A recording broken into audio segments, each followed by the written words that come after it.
So guys आज की Monday night raw जो हो रही थी Saint Louis Missouri enterprise center से वो फाइनली एंड हो चुकी है। ये एक बैड ब्लड का फॉल आउट शो होने वाला था। एंड याद रखना आज से मंडे नाइट रॉ 2 घंटे का हो गया है जब तक वो नेटफ्लिक्स पर नहीं चले जाते। तो चलिए एक बार नजर मार लेते हैं कि आज हमें यहाँ क्या कुछ देखने को मिला। सो वीडियो को एंड तक पूरा देखना है आपने। एंड नाउ आप देख रहे हैं रेसलमैनिक्स एंड सब्सक्राइब करना तो बनता है। तो शो की धमाकेदार स्टार्टिंग होती है the best novel CM Punk से, जो अपने फ्यूचर को एड्रेस करने आए होते हैं। सीएम पंक पूरी तरीके से बैंग्ड अप होते हैं after the hell in a cell match और उनकी थोड़ी बहुत चोटें साफ दिखाई दे रही थी। जिसके बाद सीएम पंक कहते हैं कि देखो मेरी हालत तो नहीं थी कि मैं यहाँ पे आऊँ और आपसे बात करूँ, लेकिन मुझे आपसे मिलना ही था। मैं जिंदा हूँ लेकिन मैं वैसा महसूस नहीं कर रहा। मैं अब जीत चुका हूँ लेकिन वैसा भी मुझे फील नहीं हो रहा। शायद मैं सही था, अब मैं और hello in a cell match लड़ नहीं सकता था। मेरे लिए वो कुछ ज्यादा ही हो गया क्योंकि मैं अपनी पूरी लाइफ इतनी बुरी तरीके से कभी पिटा ही नहीं था। बट शायद स्टिल अब मुझे 3 लोगों का शुक्रिया कर देना चाहिए, 3 ग्रुप ऑफ पीपल का। तो सबसे पहले तो आप लोगों फैंस, आपने हमेशा मेरा नाम लिया, मेरा साथ दिया, कभी मुझे छोड़ के नहीं गए। फिर वो लोग जो कैमरे के थ्रू मुझे देख रहे हैं, मुझसे जुड़े रहने का शुक्रिया। और थर्ड वो लोग जिन्होंने हमेशा से एक लाइन क्रॉस करी, एक लाइन ड्रॉ करी। मैं हमेशा से ही आगे आता रहा। अब सी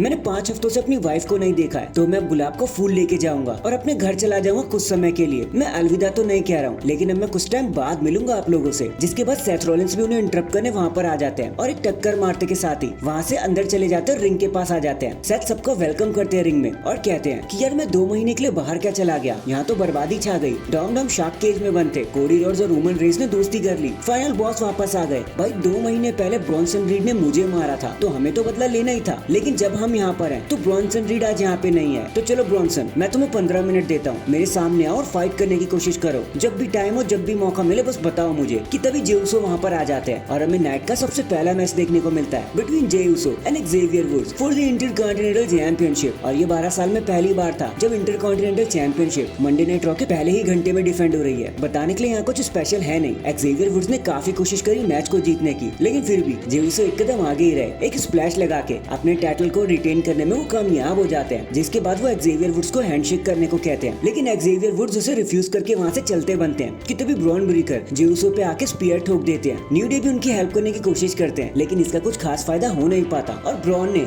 एक बार फिर से अपने इंटेंशंस क्लियर कर दिए कि भाई कुछ भी हो, मैं कितना भी अच्छा बन लूं, मुझे ऐसी टाइटल बिल्कुल चाहिए क्योंकि वो मेरा है। फिर कुछ बैकस्टेज मूवमेंट के बाद हमें जॉनी ब्रूक मैच देखने को मिलता है बिटवीन शेमस एंड पीट डन। एंड सच बताऊं ना, मुझे इस मैच से काफी ज्यादा उम्मीदें थी। मैं ब्रूटैलिटी महसूस करने की कोशिश कर रहा था जो कम्प्लीटली मिसिंग लगी मुझे यहाँ पे। मैच तो काफी अच्छा था लेकिन वैसा कुछ डिलीवर नहीं हो पाया। ऊपर से वो रेज भी महसूस नहीं हुई। चीजें एक्सट्रीम तो बहुत हुई लेकिन एक डेप्थ हमेशा से मिसिंग रही मैच में। लेकिन फिर भी स्टिल एक ब्रोक किक लगाकर शेमस मैच को जीत जाते हैं। हालांकि उनके दोनों हाथ पीछे की तरफ बंधे होते हैं, लेकिन फिर भी वो पीट डन को बता देते हैं कि भाई मैं ऐसे ही नहीं WWE में आ गया। नेक्स्ट उस बैकस्टेज मूवमेंट के बाद हमें 10 वुमेन टैग टीम मैच देखने को मिलता है between pure fusion unholy union versus Natalia, Lyra Valkyria, Zelina Vega and Katana Chance and Kayden Carter. Match तो ये एकदम एवरेज ही था और ना क्राउड में कोई ऐसा बंदा था जो इसके लिए एक्साइटेड हो। बस भीड़ भरी हुई थी यहाँ पे। लेकिन इन दी एंड टीम नटालिया सब कुछ रैप अप करने में कामयाब हो जाते हैं और मैच को जीत जाते हैं एज एक्सपेक्टेड। यहाँ बताने के लिए कुछ भी खास नहीं था। एंड फाइनली ये सारी चीजें लीड करती है हमें हमारे मेन इवेंट की तरफ, जो होता है एक वर्ल्ड हेवीवेट चैंपियनशिप मैच गंतर और समी ज़ेन के बीच में।